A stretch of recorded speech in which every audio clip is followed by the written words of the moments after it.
This is Patrick Meese, and welcome to the KC Arts Beat Report. And today, my special guest is Timothy McDonald, who is the professor of music. Tim, what is your exact title at Rockhurst? That's correct. I am professor of music. Professor of music and also the artistic director and conductor of Musica Sacra in Kansas City. And we're going to get into that in just a little bit because they have a big concert coming up October 20th. But Tim and I go back a long time, and We sure do. Tim used to be a regular guest on my morning show on Kansas City's classical station KXTR, and Tim used to actually do a shift of his own, and so it's great to be able to talk to you again, Tim. Always a pleasure, Patrick, and greetings to your listeners. Yeah, great. Well, how long have you been at Rockhurst University? I just started, well, about 2 months ago, I just started my 34th year at Rockhurst. I had grown up in the New York metropolitan area and went to Rutgers University in New Jersey, taught briefly in Pennsylvania, and came out here in 91 to chair the music program. Well, that's excellent. Congratulations on 34 great years. I've known you all of those years. And Yes. I want to ask you about Musica Sacra. You started that group when you came to Rockhurst. What year was that? It was in the first concert we really did was in 1992. There had been a group prior to that called the Chancellor Singers, and they had done, kind of mixed concerts of brief motets and sometimes a long piece. And so for the first couple of years, we took that name, Musica Sacra, I'm sorry, the Chancellor Singers. But after about 2 years, we changed it to Musica Sacra, and we felt that that really described what we were doing. We were all about sacred music, and in particular, large-scale sacred choral masterworks for instruments, chorus, and vocal soloists. And that is kind of your niche here in Kansas City, isn't it? It is. I have, I do a lot of work with our student choruses here and instrumentalists, but yep, that is absolutely my specialization, large scale sacred choral masterworks. And those don't get heard that often at all. Uh, Well, you make a good point. Some do. I mean, the Mozart Requiem we'll hear every couple of years, but in addition to the Mozart Requiem, Mozart wrote about 18 masses. He wrote four litanies. He wrote, all kinds of sacred music, and we've actually performed almost all of Mozart's sacred music over the years. wow, and he wrote a lot He too. wrote a lot. And you have some of that coming up on your October 20th concert. Uh, That's right. let's talk about that. It's kind of this concert on October 20th is sort of, typical of the kinds of concerts you do. Would you say that's right?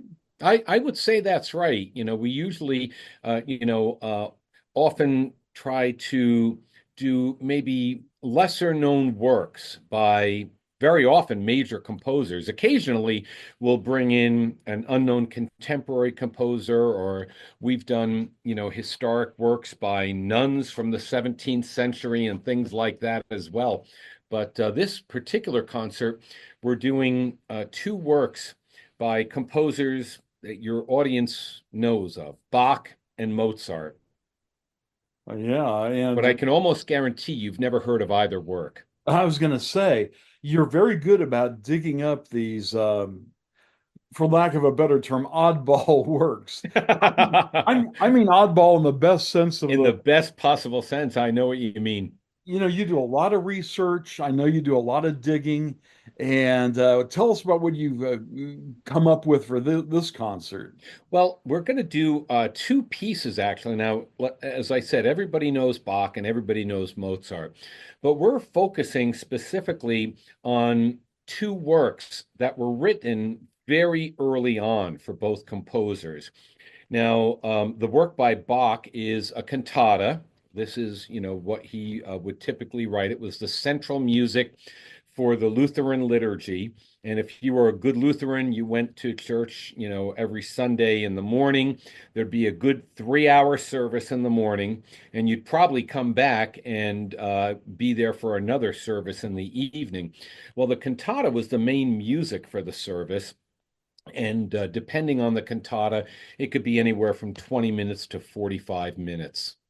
It was the main a portion of the morning or the evening service. More of the morning service. I see. Uh-huh. Yeah, the main portion of the morning service. They'd also have some instrumental works. They'd have, maybe a couple of motets as well. Uh-huh. I mean, for people who were living in 18th century Germany in a Lutheran culture, this was probably the high. I'm sure it was the highlight of the week. Oh, I imagine it was, and the performances were, depending on the church, they were quite good. When late in his life, when Bach was working in Leipzig at the Thomaskirche, St. Thomas's Lutheran Church, he had good performers. He had good singers, good instrumentalists, and the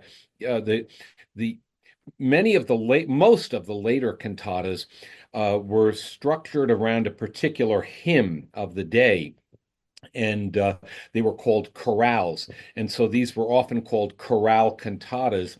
And Bach would often take, the chorale of the day, whatever the liturgical feast of the day was, he'd take that chorale and he might put it in the first, fourth, and seventh movement.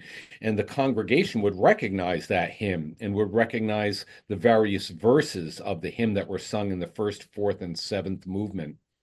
Yeah, you might explain for us exactly what a cantata is. Sure. A cantata well, first of all, the term goes back to the 17th century, and in Italy, it, could be both secular or sacred.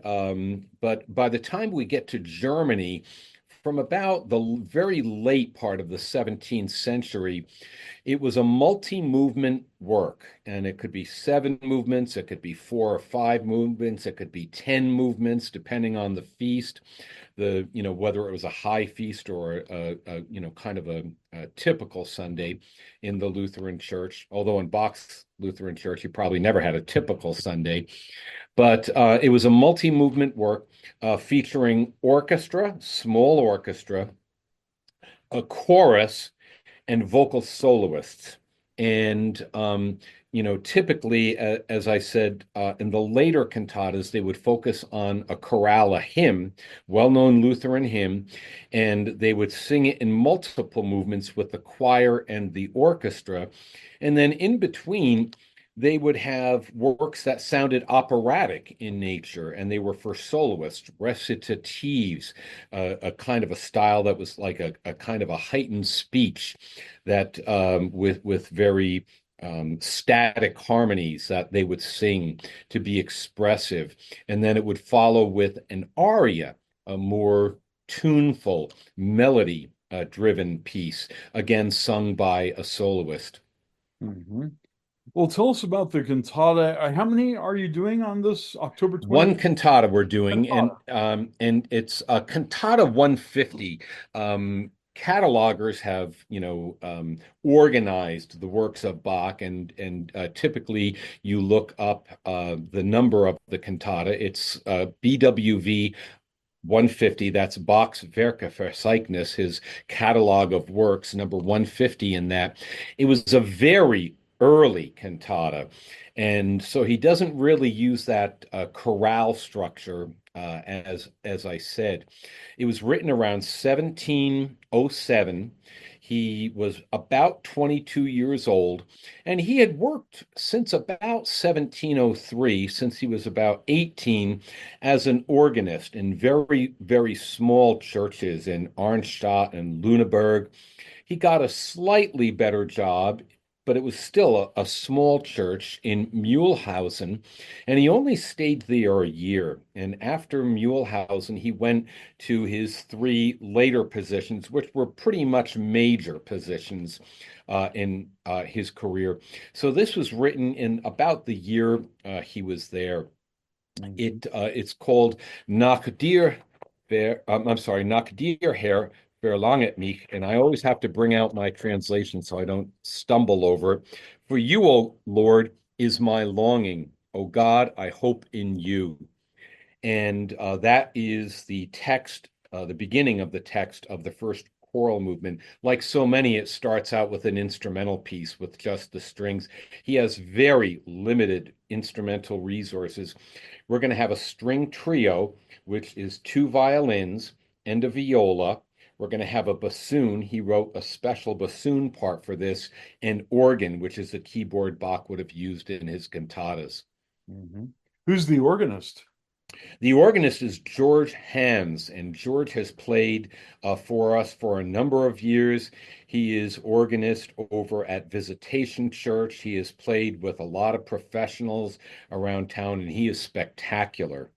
Did you say there will be vocal soloists? Yes, yeah, we have a single vocal soloist from the chorus. In this concert, all of our soloists come from the chorus.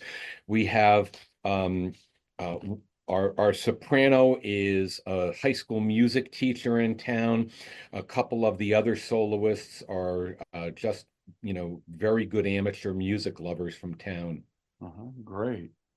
Well, let me ask you, Tim, was Bach very influential on the music of Mozart? In a lot of ways, yes. It's kind of funny because by the time of Bach's death in 1750, his music is old-fashioned. I mean, it's really considered old-fashioned, and he was considered the master of the older style.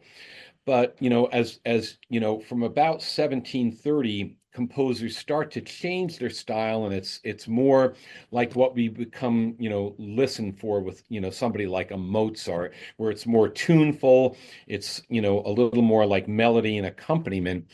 But nevertheless, all of these composers, Haydn, who lived from 1732 to 1809, Mozart, who lived from 1756 to 1791, they all studied Bach's fugues, and both his instrumental fugues and his vocal fugues. And to give you an example, Haydn's Opus 20 string quartets, six string quartets, every single one of them, the last movement is a fugue.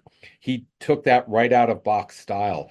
Mozart does the same thing. He will sometimes in his mass settings use a fugue. And So in that way, Bach influenced Mozart a lot. and what is a fugue? Good question. A fugue, we're used to the idea of a round, and I like to tell my students, everybody knows row, row, row your boat. Well, a round, uses a melody and then repeats it while someone else is going on with maybe another phrase. The first phrase is repeated in a second voice. Then, while these two are going on with other phrases, a third voice may enter with it. Well, a fugue, take that idea of the round and ratchet it up about six notches. You start with a melody, and they're very unique melodies, and they're kind of difficult melodies very, very often. Well, you start with that melody in one voice. Then a second voice enters with the melody, but on the fifth note of the scale, while the first voice sings a counter melody that goes together with it perfectly. This is First voice is called the subject, the second the answer. Then it goes on. It comes in a third voice and a fourth voice, while the counter melodies are going back and forth among the singers and the instruments. It's very complex, and Bach was the master of fugues. He wrote hundreds of them, organ fugues, choral fugues. He, wrote instrumental fugues. His musical offering uses fugues. His Art of the Fugue, incomplete work for keyboard or in ensemble that he wrote and left incomplete on his death, all fugues. And they were very intricate and complex fugues too, weren't they? Absolutely right. Very intricate. Any example of a fugue by Mozart that'll be on the program? No fugues by Mozart in this program, and part of the reason it's a missa brevis, a short mass. And while he did use some fugues in some of his short masses, he mostly saved them for the longer masses. Uh-huh. Tell us about this Missa Brevis. It's brief mass, is what it sounds like. It is. Uh-huh. It's only about 20 minutes long, and it's kind of a unique mass by Mozart. It's early. Again, he wrote it when he was about 17 years old, and he had written quite a few masses by this time. Musica Sacra has performed about six masses he wrote before this, before he was 17. Can you imagine? Oh. And but it's nicknamed a missa pastoralis, or a pastoral mass. Now there is a long tradition in Bohemia of writing Christmas masses that were called missa pastoralis, and they were supposed to evoke images of shepherds, and in particular the shepherds present at the birth of Christ. Well, this Missa Pastoralis is just a little different. It was not intended for Christmas, but it was meant to incorporate folk music, and some of the tunes sound like Austrian folk music of the time. They're Mm. simple. They're the word I would use to describe them is just charming. I mean, when you think of Mozart, you usually think elegant, breathtaking melodies, exquisite. But these melodies are charming melodies. I knew a couple of those Czech pastoral masses, and they're delightful, They're and they delightful. often incorporate peasant instruments. That's right. They absolutely do. And you can imagine how charming that was at midnight mass on Christmas Eve with all these peasant instruments and these rustic tunes. Uh, Exactly right. what was this Missa Brevis? Do we know what this Missa Brevis was written for? Well, it was written for Salzburg, Uh-huh. and it was written in 1773. He wrote almost all, not all, but almost all of his sacred music for Salzburg. And we don't have a particular period of time that he wrote it, but it's generally assumed to be about 1773. But we don't know the event that was written No. for. But we And it know. would really help to know more about it. We just don't. In fact, I'm going to be honest with you. There are a couple of scholars that think this may not be Mozart, but most scholars think it is Mozart, and there's a good reason for it. He was very, very careful. He copied the parts himself, and he made a lot of emendations and corrections to the parts. And when Mozart performed music by someone else, he never did that. He did that to his own music. So Mozart scholars, particularly one named Walter Zen, really felt very strongly if he spent that much time on correcting this score and making changes to it, it's his own music. Uh-huh. But scholars point out there's nothing else in Mozart's repertoire that's exactly quite like this. Uh, Could it possibly have been written for a midnight mass? It's possible. It Okay, is so it's possible. not real. It's not for certain then that it wasn't this. No, Okay, well, no, that sounds definitely great. not. Uh-huh. Definitely not. Well, it sounds delightful. Any soloists in this? We have a soloist in this one as well, a quartet of soloists from the group itself. And in this particular piece, the soloists just move in and out. And, like you'll have, the full chorus singing. You might have the soloist singing for four measures. Chorus sings, for 12 measures. Soloists again for four measures. And sometimes, again, the melodies in particular that the soloists sing, they're dance-like. They are rustic is another good word that I'll pick up from you that Uh-huh. you hear in a lot of the pastoral masses. Uh-huh. Well, that's wonderful. Just charming music. Uh, what you're doing other Mozart too, right? We're doing two church sonatas, What are and those? you know those pieces. They're They're hardly ever done, and it's very unfortunate. He wrote 17 of these church sonatas. The technical title was Sonata da Chiesa, which means church sonata, but they're often called epistle sonatas because they would be performed in between the reading of the epistle and the reading of the gospel. And they're one movement pieces. They're brief. They generally have two sections.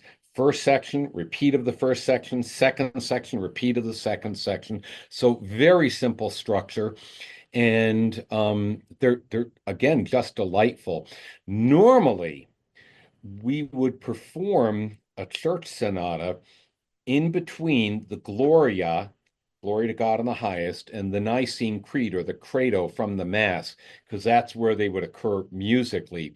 But we have a practical thing that we do because we don't have seated risers on our risers, and the singers stand for a long time under hot lights. So we have them sing the Bach.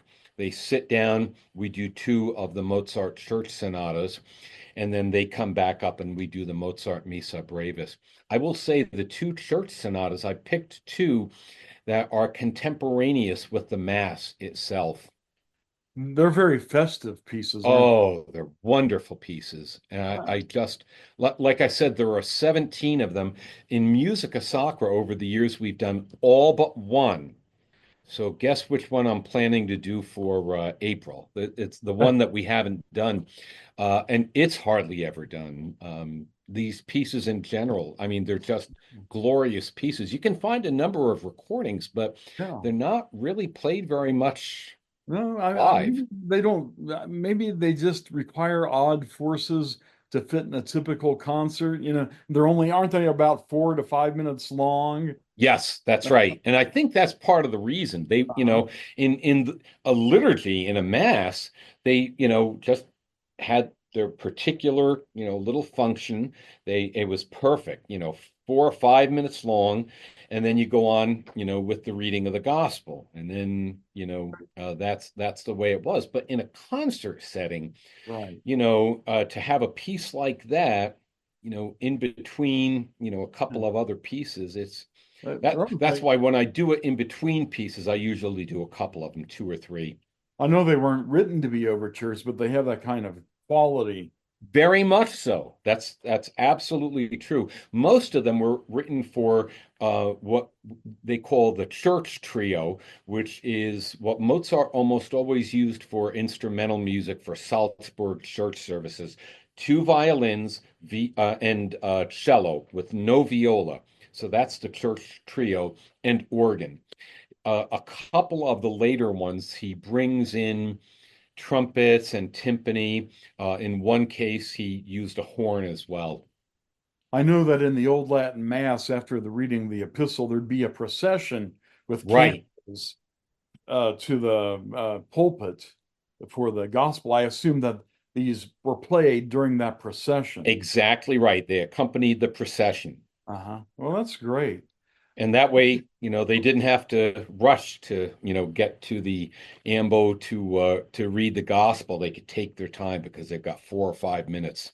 Ambo, that was the word I was searching for. That's it. That's where you read the gospel, where you read the Right. readings. Anything else on the program? No, we've got the Uh, Bach cantata.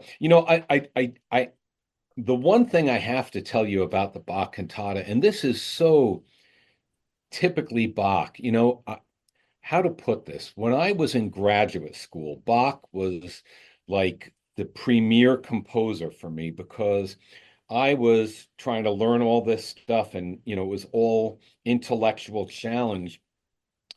But as I perform music, Mozart is my favorite to perform. And I love both composers. Bach is great for the head, Mozart great for the heart. Well, Mozart's great for the head and Bach great for the heart too, but they specialize in this. The thing about Bach is there is so many layers to his music.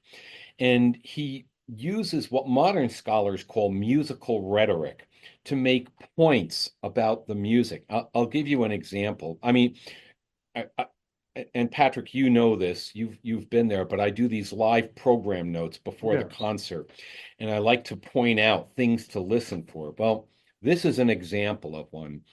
In the fourth movement of the cantata, okay, it's for chorus and of course the instruments, two violins, cello, bassoon, organ. The text is Leite mich in deiner Wahrheit.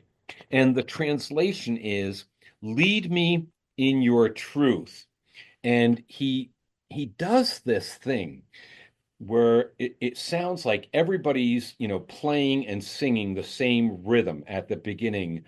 Yam bum bum, leite mich, lead me.